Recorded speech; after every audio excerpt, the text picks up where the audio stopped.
ابن انشا کی لکھی ہوئی کتابیں تو آپ نے پڑھی ہوں گی، مگر آج میں بات کروں گا اس کتاب کی جو ابن انشا کے جگری دوست نے ان کے بارے میں لکھی ہے۔ کتاب کا نام ہے ابن انشا یادیں باتیں بہار خزاں۔ یہ دراصل وہ خوبصورت یادیں ہیں جو اے حمید صاحب نے اس کتاب کے ذریعے ہم تک پہنچائی ہیں۔ جیسے کہ کبھی وہ ابن انشا کے ساتھ ٹی ہاؤس میں بیٹھے ہیں اور ابن انشا نظم سنا رہے ہیں، کبھی چاندنی رات میں لاہور کی گلیوں میں دونوں گھوم رہے ہیں۔ اے حمید صاحب نے ابن انشا اور اپنی دوستی کے بارے میں ایسے خوبصورت واقعات اس کتاب میں لکھے ہیں جو شاید ہی کسی اور کتاب میں آپ کو پڑھنے کو ملیں۔ اے حمید نے دوستی کو یادوں میں پرو کر اس انداز میں بیان کیا ہے کہ جب آپ یہ کتاب پڑھیں گے تو آپ کو اپنے دوستوں کے ساتھ گزارے ہوئے وہ خوبصورت پل یاد آئیں گے جو آپ کی یادوں کا حصہ بن چکے ہیں۔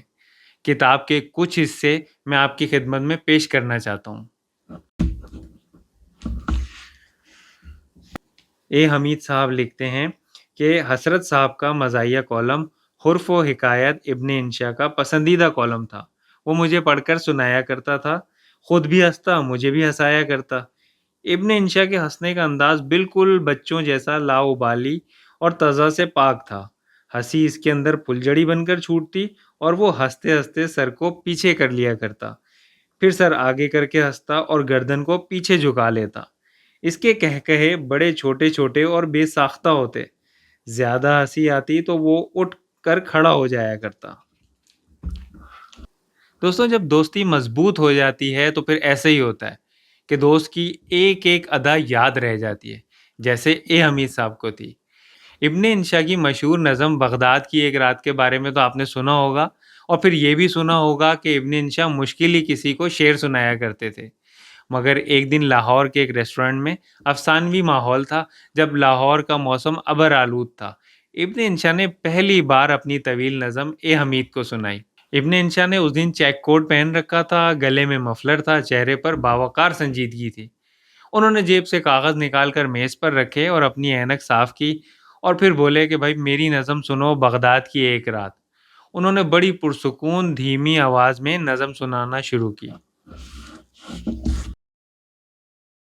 سندھ باد آج تو ہمراہ مجھے بھی لے چل، دل جو بہلا تو افسانوں ہی میں اپنا بہلا، میں تیرے ساتھ زمانے کی نظر سے اوجھل، لے کے چلتا ہوں خیالوں کا سفینہ اپنا، جا ہی نکلیں گے کسی شہر میں ہم آج نہ کل، شور و غل شہر کا مدھم ہوا پھر ڈوب گیا، آج بستی سے بہت دور نکل آیا ہوں، ظلمت شام نے دھندلا دیے دشت و دریا، سوچتا ہوں کہ سرائے کو ابھی لوٹ چلوں، یا اسی ساعت ویراں کے کسی گوشے میں سرد بالوں کو بناتے ہوئے بستر اپنا، آج کی رات گزاروں کہیں بیٹھے بیٹھے، شہر و صحرا میں مسافر کے لیے فرق ہی کیا۔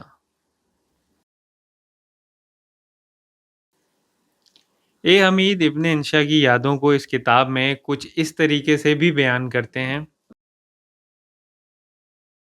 اے حمید لکھتے ہیں کہ کتنی چھوٹی چھوٹی باتیں تھیں، لیکن ہم کس قدر خوش ہوا کرتے تھے، کس قدر ہنسا کرتے تھے۔ شاید زندگی کی سب سے عظیم خوشیاں زندگی کی چھوٹی چھوٹی باتوں ہی میں پوشیدہ ہیں۔ ہنستے ہنستے ہمارے پیٹ میں بل پڑ جاتے، اور بات محض اتنی ہوتی کہ ہم نے سڑک پر سے گزرتے کسی ایسے شخص کو دیکھ لیا ہوتا جو بطخ کی طرح چل رہا تھا۔ ابن انشا کراچی چلے گئے تو دونوں میں ملنا جلنا کم ہو گیا، مگر خط و کتابت جاری رہی۔ کتاب کے آخر میں آپ کو ابن انشا کے اے حمید کو لکھے گئے خط بھی پڑھنے کو ملیں گے، اور آپ ان کو پڑھ کر بخوبی اندازہ لگا لیں گے کہ دونوں کو ایک دوسرے سے کتنا لگاؤ تھا۔ اس کتاب میں اے حمید صاحب نے ابن انشا سے اپنی آخری ملاقات کا ذکر بھی کیا ہے۔ یہ آخری ملاقات کا ذکر میں آپ کے سامنے اس کتاب سے پڑھ کر کرنا چاہوں گا۔ اے حمید صاحب لکھتے ہیں اس آخری ملاقات کے بارے میں: ابن انشا سے میری آخری ملاقات میرے سمن آباد والے مکان پر ہوئی۔ یہ ملاقات بھی اچانک تھی۔ میرے ہاں کوئی تقریب تھی، مہمانوں کو رات کے کھانے پر بلایا ہوا تھا۔ مہمان کھانا وغیرہ کھا کر جا چکے، گھر میں برتن سمیٹے جا رہے تھے۔ شروع سردیوں کا موسم تھا۔ میں صحن میں دیگ کے پاس کھڑا زردے کی کھرچن اتروا کر پلیٹ میں ڈال رہا تھا۔ باہر ایک گاڑی آ کر رکی۔ بڑے بلب کی روشنی میں مجھے گاڑی میں سے ابن انشا باہر نکلتا نظر آیا۔ میں پلیٹ تپائی پر رکھ کر اس کی طرف بڑھا۔ تم لاہور میں تھے تو مجھے بتایا کیوں نہیں؟ مجھے کتنی خوشی ہوتی جو تم بھی دعوت میں شریک ہوتے۔ وہ اپنے خاص انداز میں مسکراتا ہوا اندر آ کر ڈرائنگ روم میں بیٹھ گیا۔ پرانے قالین پر خوبصورت مہمان لڑکیوں کے جوڑے سے گری ہوئی گلاب کی سرخ پتیاں ابھی تک بکھری پڑی تھیں۔ کمرے کی فضا بریانی، زردے، گلاب کے پھولوں اور قسم قسم کے اعلیٰ پرفیومز کی خوشبو سے بوجھل سی تھی۔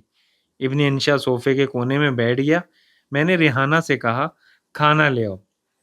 بھائی کھانا تو میں کھا کر آیا ہوں، کوئی گنجائش نہیں۔ تو پھر زردہ کھا لو، تم پسند کرو گے، خالص کشمیری زردہ ہے۔ ہاں البتہ تمہارے گھر کا زردہ ضرور چکھ لوں گا۔ ریحانہ نے زردہ پلیٹ میں ڈال کر دیا۔ ابن انشا نے ایک چمچ منہ میں ڈالا اور بولا، بھائی زردہ تو بہت کمال کا ہے، مگر یہ بھی بتاؤ تقریب کیسی تھی؟ ریحانہ اس سے باتیں کرنے لگی۔ میں نے مسعود سے ٹھنڈا پانی لانے کو کہا، پھر سگریٹ سلگا کر ابن انشا کے پاس بیٹھ گیا۔ مجھے کیا خبر تھی کہ میں آخری بار ابن انشا کو دیکھ رہا ہوں؟ تم لاہور میں تھے تو مجھے ریڈیو اسٹیشن کم از کم فون ہی کر دیتے۔ ابن انشا پانی پی رہا تھا، گلاس رکھ کر بولا، ارے میں تو آج ہی آیا ہوں، آج ہی جا رہا ہوں، رات 11 بجے کی فلائٹ پر، سوچا تم سے ملتا جاؤں۔ زردہ مزیدار ہے۔ مجھے ابن انشا کے آنے کی بے حد خوشی تھی۔ دعوت میں بڑے بڑے مسیحاؤں اور خضراؤں سے ملاقات کر چکا تھا، لیکن میرا ہمدم درینہ آیا تو ان میں سے کوئی بھی یاد نہ رہا۔ بس ابن انشا کو دیکھتا رہا، ایک ہلکی سی گالی دیتا، مسکراتا اور سگریٹ پینے لگتا۔ وہ خود بھی زردہ کھاتے ہوئے مجھے مسکرا کر دیکھتا، ایک چھوٹی سی گالی دیتا اور پھر مسکرانے لگتا۔ نہ اسے خبر تھی کہ وہ مجھے آخری بار گالی دے رہا ہے، آخری بار دیکھ رہا ہے، نہ مجھے خبر تھی کہ میں اس کے بعد کبھی اسے دیکھ سکوں گا۔ ابن انشا نے بہت تھوڑا سا زردہ کھایا۔ ریحانہ کشمیری قہوے کے 2 پیالے لے آئی۔ یہ پیالے وہ 2 روز پہلے رنگ محل سے خرید کر لائی تھی۔ ان پر بڑی نازک نیلے رنگ کی کلیاں بنی ہوئی تھیں، شاید چیکو سلواکیہ کے تھے۔ ابن انشا نے پیالیاں دیکھ کر کہا، کوڑے ریحانہ بھائی ایسی پیالیاں ہمیں بھی لا کر دو، کہاں سے خریدی ہیں؟ ریحانہ نے کہا، آپ یہی لے جائیں۔ ابن انشا مسکرایا اور کنکھیوں سے میری طرف دیکھتے ہوئے بولا، چلو اس سے کم از کم یہ فائدہ تو ضرور ہوگا کہ تم دوبارہ خرید کر لانے کی زحمت سے بچ جاؤ گی۔ مسعود نے کہا، انکل آپ ہماری دعوت میں کیوں نہیں آئے؟ ابن انشا نے اپنے مخصوص انداز میں کہا، یہاں آتے ہی رہتے ہیں، اصل میں تمہارے ابا کے ساتھ ہمارا دعوتوں کا معاملہ وٹے سٹے کا ہے، کبھی یہ ہمیں دعوت میں بلا لیتے ہیں اور کبھی ہم ان کی دعوت میں آ جاتے ہیں۔ بس یہی کوئی 20-25 منٹ میں یہ آخری ملاقات ختم ہو گئی۔ 30-31 سالوں کا ایک سفر تھا اور جو بس یوں ہی 20-25 منٹ میں ختم ہو گیا۔ اپنی کراچی والی عادت کے مطابق اس نے کلائی کی گھڑی دیکھی اور ایک دم اٹھ کر کھڑا ہو گیا، بس بھائی اب چلے۔ وہ گاڑی میں پچھلی سیٹ پر جا کر بیٹھ گیا۔ گاڑی کا انجن اسٹارٹ ہوا۔ ابن انشا نے میری طرف دیکھ کر ذرا گردن جھکا کر مسکراتے ہوئے ہاتھ ہلایا۔ گاڑی آگے بڑھی اور راہ چمن کا موڑ کاٹ کر غائب ہو گئی، ہمیشہ ہمیشہ کے لیے۔ پھر کبھی ابن انشا کو میرے گھر نہ لانے کے لیے۔